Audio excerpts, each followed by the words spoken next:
ఉదయకాల ప్రార్థన.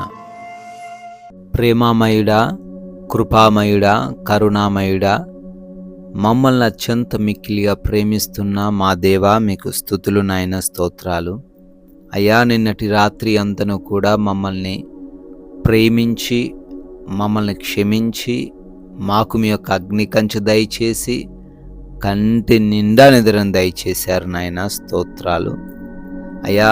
మీ రెక్కల చాటున మాకు కలిగిన వాటిని మమ్మల్ని భద్రపరిచారు. వందనాలు తండ్రి.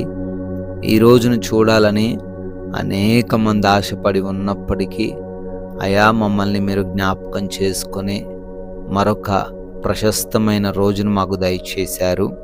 ఈ లోకపు యాత్రలో మరొక విలువైన దినమును మాకు అనుగ్రహించారు.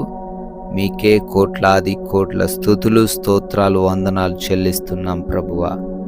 ఎస్ లార్డ్, నీ కోరిక చొప్పునను, నీ దృష్టి యొక్క ఇష్టము చొప్పునను ప్రవర్తింపుము. అయితే వీటన్నిటిని బట్టి దేవుడు నిన్ను తీర్పులోనికి తెచ్చునని జ్ఞాపకము ఉంచుకొనుము అని ప్రసంగి గ్రంథము 11వ అధ్యాయము 9వ వచనం ద్వారా ఈ ఉదయాన మాకు తెలియపరుస్తున్నారు తండ్రి. అవునయ్యా, ఈ లోకంలో ఉన్నప్పుడు, శక్తితో బలముతో ఉన్నప్పుడు, ధనం కలిగి ఉన్నప్పుడు మా ఇష్టానుసారంగా మేము జీవించవచ్చు, కానీ మీరు అడ్డు చెప్పరు. కానీ చివరికి తండ్రి మేము తీర్పులో ఉండాల్సి వస్తుందని అయ్యా, అప్పుడు తండ్రి మీకు సమాధానం చెప్పేవారిగా ఉండాలని అయ్యా మాకు తెలియజేస్తున్నారు. ఎవరము కూడా ఈ రోజున మాకున్న బలాన్ని బట్టి, జ్ఞానాన్ని బట్టి, ధనాన్ని బట్టి అతిశయింపకుండా, చెయ్యకూడని పనులు చేయకుండా, చెయ్యదగిన పనులు చేస్తూ తీర్పులోనికి రాకుండా యథార్థముగా జీవించే కృప దయచేయమని, ఎవరు కూడా ప్రభువా వ్యతిరేకముగా నడుచుకొనకుండా మీకు అనుకూలంగా జీవించే సహాయము దయచేయమని బ్రతిమాలుకుంటున్నాం ప్రభువా. ఉదయాన్నే లేవగానే ఎంతోమంది బిడ్డలు ఈ యొక్క ప్రార్థనతో వారి రోజును ప్రారంభిస్తూ ఉన్నారు. మీ దీవెనలు, సహాయము వారిపైన కుమ్మరించండి. వారి ఆలోచనలు స్థిరపరచండి. వారి ప్రణాళికలను సఫలపరచండి నాయన.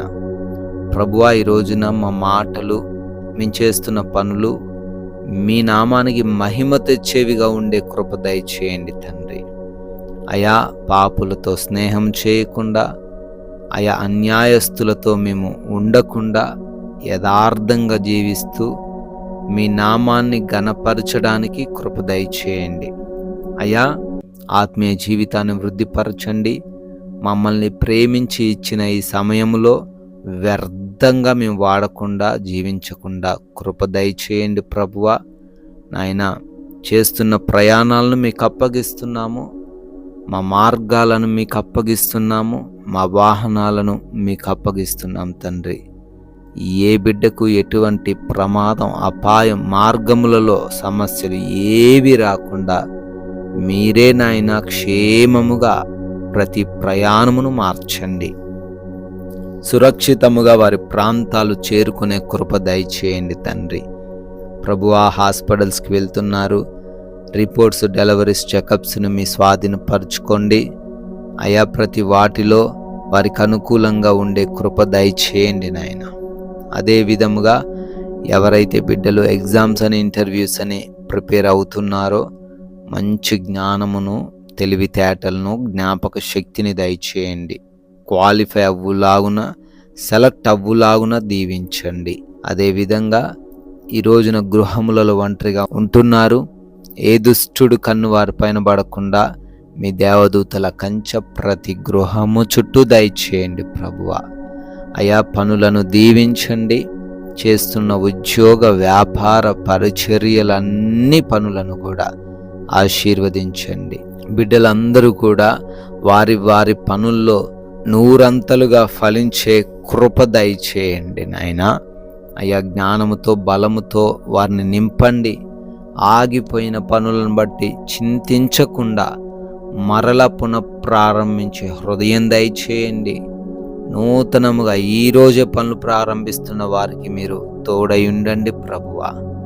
అదే విధముగా ఈ రోజున ఎటువంటి విభేదాలు, గొడవలు, మనస్పర్ధలు ఎవరితో మేము కలిగి లేకుండా ప్రశాంతంగా, సమాధానంగా జీవించే కృప దయచేయండి.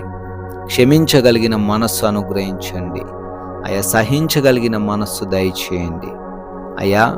అపవాది చిక్కుల నుంచి, ఈ లోక సంబంధుల మాయల నుంచి, మోసాల నుంచి వాక్య జ్ఞానం ఇచ్చి ప్రతి బిడ్డను కాపాడమని, మీ కృపను బట్టి బర్త్డే యానివర్సరీలు సెలబ్రేట్ చేసుకుంటున్నారు వారిని, వారి కుటుంబాలను ప్రత్యేకముగా ఈరోజు ఆశీర్వదించండి అయ్యా. మేమును ఒక్కరికైనా మీ యొక్క నామాన్ని ప్రచురపరిచి రాజ్య వ్యాప్తిలో పాలిభాగస్తులయ్యే కృపా సహాయము దయచేయమని యేసుక్రీస్తు వారి ఉన్నతమైన నామంలో ఈ ప్రార్థన అడిగి వేడుకొని పొందుకొని ఉన్నాము మా ప్రియ పరలోకపు తండ్రి.